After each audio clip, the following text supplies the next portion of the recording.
Hey Bat fans, Luke here back with another video, and today we're taking a look at another Bat classic, that one being Batman and the Monster Men, which was written and drawn by Matt Wagner. Don't know if you can tell the bottom here, but it does say the author of Trinity. That is not the Trinity we know of today, which is headed by Francis Manapul. This was the pre-New 52 Trinity they're talking about, and Trinity was okay. The art was great, story okay. So, but Matt Wagner, quality creator. So, Monster Men should sound familiar to the Batman fans, especially up today.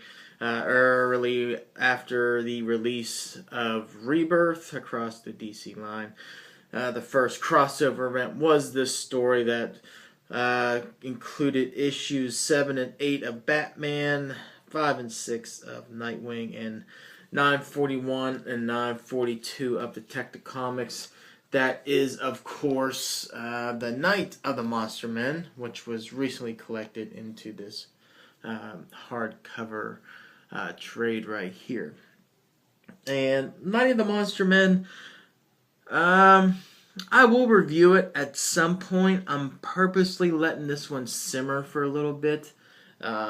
The reason being, I don't want to sit there and kind of give a form view on it right now, because I'm almost certain my thoughts on this story will change over time. Because at face value, I think it was a fun story. Not perfect in any way, but it was fun. It did kind of set things kind of in place for future stories, or kind of re-emphasize some major plot points of future stories across the Bat line, specifically with Gotham Girl, kind of what she's going through right now, and the Monster Men serum that we're seeing being referenced in the current issue of Batman, issue number 1, where she's kind of hunting down the people who are kind of selling this virus that was referenced in here. But that said, there is some negative things to it. One, I think for 6 issues, I think the timing was off on this a little bit, because I thought the first half was paced okay, but then definitely the last issue, the ending just wrapped up way too quick. There really wasn't a kind of flushing out between Batman and the main villain in this story, which we'll talk about here in a minute.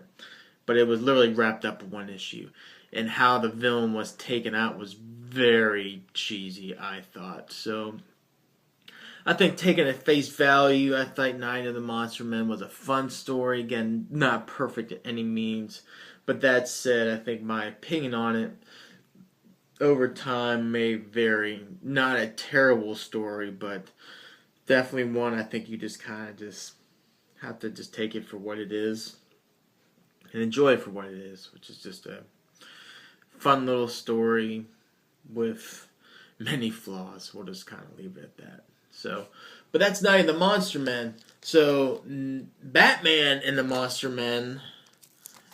This one is, again, it's a classic. I'm not going to say that these two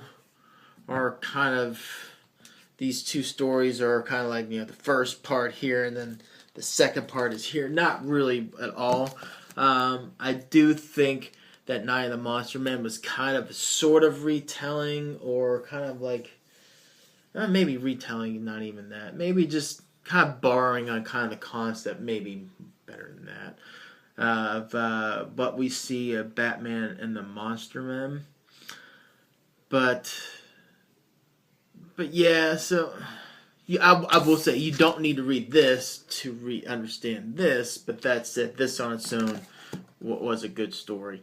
And this takes place, if you're putting your Batman timeline together, I put this pretty much in the third story of Batman's career. First one being obviously Zero, or Year One. Next one being Shaman. This one kind of going right after that. Reason being, there's a lot of references to the early days Batman's career in this. First off, Dark Moon Rising. This is part of a two-part story. Second one being Batman and the Mad Monk, which kind of concludes the series after this. Again, kind of centered on the first year of Batman's career. And this kind of reinforced in this, in that, this is why I say I kind of put this right after Shaman. You do see the origin of the Batmobile in this. And this literally takes place the day after the events that occurred in Ace Chemical. How do I know that? Because literally, I think in the first page, the first page of the story, it's actually Norman Madison, which we'll talk to him in a minute, reading a newspaper about the events that happened with the Red Hood gang and Batman in the Ace Chemical plant. So that tells you right off the bat, if you're just kind of putting in context where that story is, that's where it's at. That said, that's pretty New 52. And for kind of putting in context where we're at, maybe modern day continuity based off the story Zero Year, which occurred in Volume 4.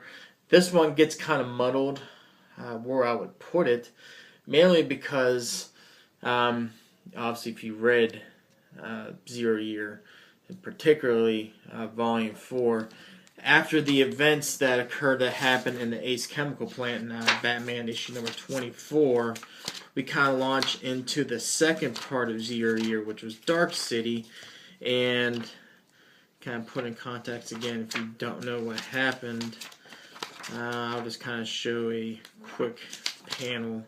You know, literally the Ace Chemical plant happened, and then literally what occurs is this. The Riddler pretty much shutting down Gotham, the power, going into Dark City. So, I'm not saying this is not in modern continuity, per se, but I will say the release of Zero Year does kind of muddle where this kind of goes. Because what I do like about the New 52, and the way I think, for the most part, Zero Year kind of worked out, was that it was kind of put in context that Batman was Batman for about 5 or 6 years during the New 52. So when Zero Year happened, that kind of leaves 5 or 6 years of Batman's career kind of untouched, which kind of can kind of keep all these sort of old modern continuity stories in continuity. That said, with some technical issues, case in point here, because this literally takes place the day after the events that occurred with that Red Hood and Ace Chemical plant. But that said, again, that's just me being, I do have a history degree in college, so me just being a historian and kind of, I don't know, what it's called, my OCD with my bat timeline is kind of like, this really doesn't fit anymore, but I'm going to still consider this, to me, modern continuity as such. Also, too, obviously, the origin of the Batmobile, which we will later see in Zero Year, totally different from what we see here. But, either way, again, just kind of put in context where this story is. But, for the most part, what occurs in this story is that it deals with Batman. It deals with the origin, or not the origin, the first telling of Dr. Hugo Strange in this, and it deals with the crime boss, Sal Maroni.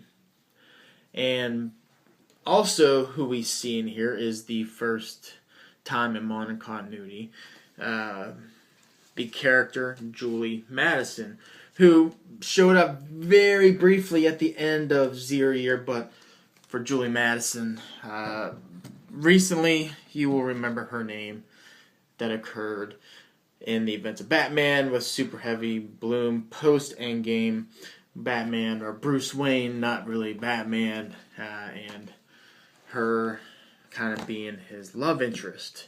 And in here, we do see the beginnings of the relationship between Bruce and Julie Madison. In these stories, Julie Madison kind of being more of a work with the kids at the foundation center type of person. In here, she's in college, earning her law degree. So a little bit of a difference from what we know of Julie Madison, but neither here nor there. The first introduction of Julie Madison into the modern continuity, even though she was referenced way back in the Golden Age. And what occurs in this story is that Hugo Strange is what he's doing is he's kind of working on some genetic engineering. Because what we know of Hugo Strange today, especially in this story, recently, kind of put in perspective, Hugo Strange in here is very smart, he's very athletic, he's very strong, but he's very flawed. Where in here you see Hugo Strange more of a muscular bound, kind of more elite type of person. In here he's flawed in that he's very small.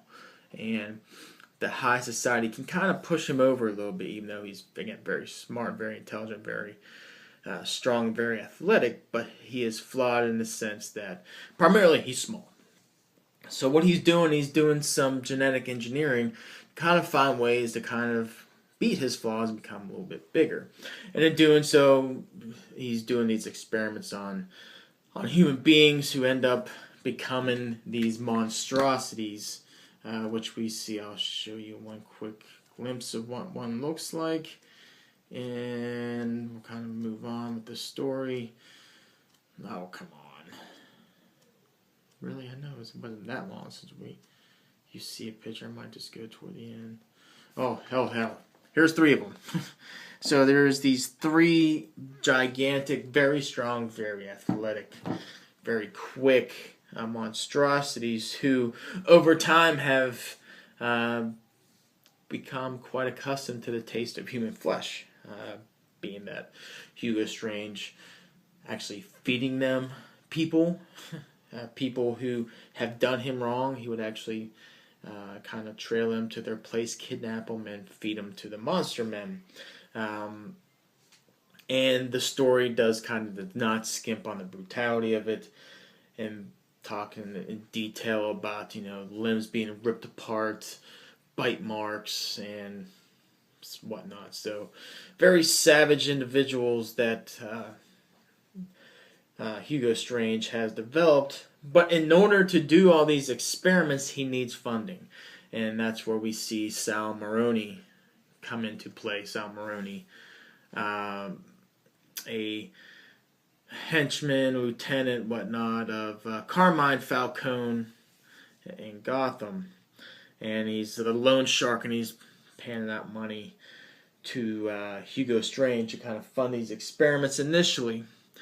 And what a good thing I do like about the story is that this does kind of interweave all the characters in this story. Because not only is Hugo Strange getting money from Sal, it's also Julie Madison's father, Norman Madison, who's the head of Madison Industries, who is coming across some tough times financially. So rather than going to a bank and getting a loan, which would put a bad light in the public on the prestige of his company, he's going to Maroni to get some money in order to kind of avoid that, but doing so become doing like a deal with the devil type of thing. So you have both kind of sub-characters all connected with the Maroni / Falcone crime element in Gotham. While this is going on, obviously, you have Julie with her relationship with Bruce. And how those elements with the ties with the crime element, with the connection between Bruce and Julie, because of that interaction, obviously her father, is really well done in this. And how Hugo Strange kind of repays his debt, I thought was pretty clever. Because again, in this story, Hugo Strange he's really articulated as a very articulate, very intelligent very strong, very athletic individual. So he's not a pushover in this. He just has a flaw. He's small. But he's very conniving in how he gets the money back. And at the same time puts the screw jobs to the Maroni element in this. And how the story kind of wraps up, I thought was really well done. Again, you do see the origin of the Batmobile in here, totally different from what we saw in 0 Year. Commissioner Gordon is in here a little bit, and you start to see the real strong friendship between himself and Batman play out, but at the same time, him being Captain Gordon. That friendship kind of putting him at risk with his job as a policeman, because obviously in this, Batman is a wanted man from the police. But they do have, at the same time, there is a working relationship between Batman and police, which does give us a very good detective feeling into the story, as they come across all these crime scenes with all these mutilated body parts as a result of the monster men, with the murder scenes. You do get a good detective feel to this. The art in here, I thought the art in places was really well done. And then some places it kind of loses it a little bit. Matt Wagner does a really good job with some paneling. Not really what we would consider more innovative, what we see today, but I think the attention to detail in this is really well done. You see there's one individual being fed to the monster men, and you see the crime scene with her severed arm right there next to the drain. I think the character models and the base elements of the panels are good. Well, I would have to kind of knock it a little bit. I just think the background color of all the panels are typically all the same in the same page. You'll see a orange background, you'll see a brownish background, you'll see a greenish background, and it'll remain consistent throughout as you're kind of reading it. But you get past that, but I think the character models again character designs are really well done. The monster men are drawn really cool looking, and you do see some of the crime scenes where it's pretty brutal. Trying to see the one where Batman comes in after the poker game, which kind of ties into how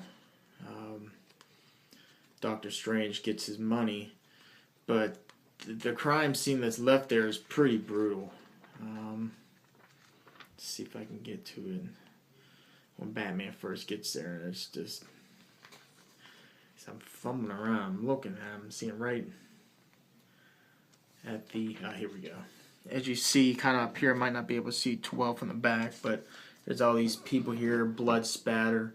You see amputated body parts all over the place. I mean, Wagner does a good job in that, and the design of Batman, I thought this was really good. But if I really had to knock it, I think just the background kind of gets kind of stale with the same color over and over again. But that said, keeping in context to when this came out, when did this come out? I want to say it was the early 90s. Was it the 90s? I'm pretty sure it was. Now it's making me wonder. It says 2006, but I can't be right. Either way. I might be just when this copyright the book. But this is obviously back in the day. I thought the art was good, and I think the cover kind of puts the tone, even on the back. You kind of get that feeling there. So Wagner's art in this was good, and I just had to knock kind of like the coloring in the background. I do like how this segues into Mad Monk, because you do see the splintering a little bit of relationship between Julie Madison and Bruce in this, which kind of gets fleshed out. We'll talk about that later on down the road with Mad Monk. So it segues really good into that story, but you also see really the results of what happened and the deal that Norman Madison made, and obviously how Batman saved him. Kind of a splintering of his psyche in this. It's kind of breaking down of Julie Madison's father in this. I like that. So, but overall, I think this is a very fun story. I definitely say better than Night of the Monster Men. Hugo Strange, again, just portrayed beautifully in this. Again, a little bit of a different take as far as his stature goes, as far as size, but kind of the introduction of the character was just really well done, and you really see the obsession with Batman in this really blossom into the point where toward the end he sees, because initially as he observes Batman, he thinks Batman is just like the greatest thing ever. He thinks he's just the perfection specimen. He actually makes one of the Monster Men based off the DNA of Batman in this. But you do see toward the end how he sees, well, we kind of see Hugo Strange now, the kind of what we think of him, obsessed with Batman, but at the same time in the public saying that Batman is evil. You kind of see the blossoming of that kind of concept in this story. So, but overall, this was super fun. I reread this one sitting, just awesome. You get everything. You get a little bit of drama. You get great character interaction. Good dose of detective. Good dose of supernaturalism in the story. And overall, again, just the early days of Batman, seeing kind of things flesh out. So, if I had ranked this, I'd kind of put this between a 3.5 and a 4 out of 5, somewhere floating around there. Might lean it more toward a 4, but this was just fun. So, another thing, if I had to knock it, just like these older Batman stories, this one is out of print, unfortunately, so being able to get your hands on it might be a little bit difficult, might be a little bit expensive if you're not able to get the trade. The single issues I've seen floating around all over the place, so just getting them collective volume might be a little bit difficult, but the singles are out there readily available. Not as hard to get your hands on as Shaman was as far as a trade-wise, but still pretty difficult. Then might cost you a little bit if you go the collective trade route. So electronically might be available, but I know for sure the single issues are out there. So anyway, those are my thoughts on Batman and the Monster Men. Definitely one of those highly recommended Batman classics. Get your hands on if you can, and especially if you appreciate the historical aspects it does bring out on the Batman character. So anyway, until next video, take care everybody.